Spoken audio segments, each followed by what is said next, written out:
புதுச்சேரி அரசு உயர் மற்றும் தொழில்நுட்ப கல்வி இயக்குநரகம் மூலம் புதுச்சேரியில் மருத்துவம், செவிலியர் மற்றும் தொழில்நுட்பம் பயிலும் மாணவர்களின் வளர்ச்சிக்காக பெருந்தலைவர் காமராஜர் நிதி உதவி திட்டம் செயல்படுத்தப்பட்டு வருகின்றது.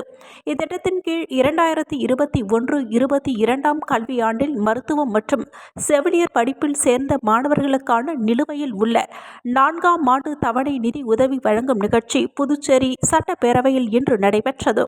3,14,70,000 மதிப்பிலான கல்வி நிதி உதவியினை முதலமைச்சர் ரங்கசாமி வழங்கினார். சட்டப்பேரவை தலைவர் செல்வம், உள்துறை அமைச்சர் நமச்சிவாயம், வளர்ச்சி ஆணையர், செயலர் மற்றும் துறை அதிகாரிகள் இந்நிகழ்ச்சியின் போது உடன் இருந்தனர். புதுச்சேரி ராஜ்பவன் தொகுதியில் மழையால் பாதிக்கப்பட்ட மக்களுக்கு நிவாரண உதவிகளை பாஜக மாநில தலைவர் வி.பி. ராமலிங்கம் வழங்கி ஆறுதல் தெரிவித்தார்.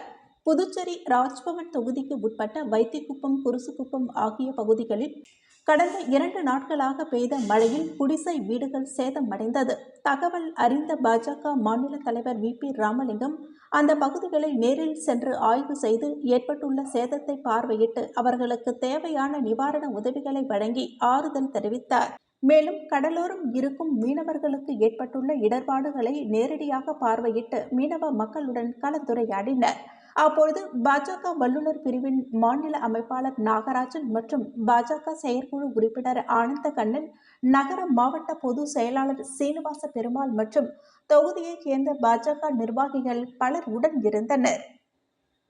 புதுச்சேரியில் வீடுகளை இழந்து 8 மாதங்களாக சாலையோரம் வசித்து வரும் பொதுமக்கள் இலவச மனைப்பட்டா கேட்டு குடும்பத்தினரோடு பாய் தலையணையுடன் மாவட்ட ஆட்சியர் அலுவலகத்தில் குடியேறும் போராட்டத்தில் ஈடுபட்டதால் பரபரப்பு நிலவியது. புதுச்சேரி அரியங்குப்பம் தொகுதிக்கு உட்பட்ட செட்டிக்குளம் பகுதியில் சாலையோரத்தில் 50க்கும் மேற்பட்ட குடும்பங்கள் வசித்து வந்த நிலையில் அரியங்குப்பத்தில் இருந்து வீராம்பட்டினம் வரை சாலை மேம்பாட்டு பணிக்காக சாலையோரம் வசித்து வந்தவர்களின் வீடுகள் JCB இயந்திரம் மூலம் அகற்றப்பட்டது. வீடுகள் இடிக்கப்பட்டு 8 மாதங்கள் ஆகியும் இதுவரை பாதிக்கப்பட்ட மக்களுக்கு மாற்று இடம் வழங்கப்படாததால் இடிக்கப்பட்ட இடத்திலேயே குடிசை அமைத்து வசித்து வருகின்றனர். மேலும் காற்று, மழை என்று கடுமையான சிரமத்திற்கு ஆளான அவர்கள் இலவச மனைப்பட்டா வழங்க கோரி பலகட்ட போராட்டங்களை நடத்தினர். ஆனால் இதுவரை அரசு அதனை கண்டுகொள்ளவில்லை. இந்நிலையில் பாதிக்கப்பட்ட மக்கள் இலவச மனைப்பட்டா வழங்க கோரி குடும்பத்தினரோடு பாய், படுக்கை, தலையணையுடன் மாவட்ட ஆட்சியர் அலுவலகத்தில் குடியேறும் போராட்டத்தில் ஈடுபட்டனர். தொடர்ந்து இலவச மனைப்பட்டா வழங்க வேண்டும் என வலியுறுத்தி கண்டன கோஷங்களை எழுப்பினர். தகவல் அறிந்து சம்பவ இடத்திற்கு விரைந்து வந்த கோரிமேடு காவல்துறையினர் போராட்டத்தில் ஈடுபட்டவர்களை வலுக்கட்டாயமாக கைது செய்தனர். இதனால் போராட்டத்தில் ஈடுபட்டவர்கள் தலையில் அடித்து கொண்டு கதறி அழுததால் மாவட்ட ஆட்சியர் அலுவலகத்தில் சிறிது நேரம் பரபரப்பு நிலவியது. புதுச்சேரி உருளையன்பேட்டை தொகுதிக்கு உட்பட்ட இளங்கோநகர் வார்டு பகுதியான கென்னடி நகர் பகுதியில் தற்போது புதுச்சேரி நகராட்சி மூலமாகவும் பொதுப்பணித்துறை கட்டிடங்கள் மற்றும் சாலைகள் மத்திய பிரிவு மூலமாகவும் புதிய சாலைகள் மேம்படுத்தும் பணிகள் நடைபெற்று வருகிறது. நடைபெற்று வரும் இப்பணிகளில் சில தொய்வுகள் ஏற்பட்டு பணிகள் மிகவும் காலதாமதம் ஆகிறது என அப்பகுதி மக்களிடம் இருந்து வந்த புகாரை தொடர்ந்து கன்னடி நகர் பகுதியில் உருளையன்பேட்டை தொகுதி சட்டமன்ற உறுப்பினரும் நமது மக்கள் கழக தலைவருமான நேரு என்கின்ற குப்புசாமி ஆய்வு மேற்கொண்டார்.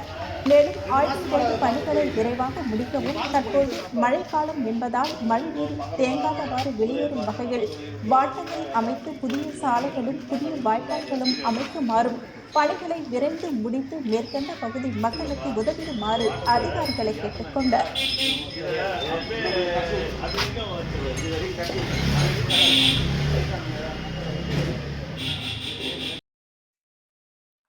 புதுச்சேரி வில்லியனூர் மரப்பாலம் துணைமின் நிலையத்தில் பராமரிப்பு பணிகள் மேற்கொள்ள இருப்பதால் நவம்பர் 18ஆம் தேதி செவ்வாய்க்கிழமை அதனை சார்ந்த பகுதிகளில் சுழற்சி முறையில் மின்தடை ஏற்படும் என்று அறிவிக்கப்பட்டுள்ளது. இதேபோல் புதுச்சேரி திருபுவனை துணைமின் நிலையத்தில் பராமரிப்பு பணிகள் மேற்கொள்ள இருப்பதால் நவம்பர் 18ஆம் தேதி செவ்வாய்க்கிழமை காலை 10 மணியிலிருந்து மதியம் 2 மணி வரை திருபுவனை, சன்னியாசிக்குப்பம், திருவண்டார் கோவில், கொத்தபுரி நத்தம், மதகடிப்பட்டு, நல்லூர் மற்றும் நல்லூர் குச்சிப்பாளையம், களித்தீர்த்தால் குப்பம், சிலுக்காரிபாளையம், சோம்பட்டு, வாதானூர், திருபுவனை, மதகடிப்பட்டு பாளையம் மற்றும் அதனை சார்ந்த பகுதிகளில் மின்தடை ஏற்படும் என்று புதுவை மின்துறை அறிவித்துள்ளது.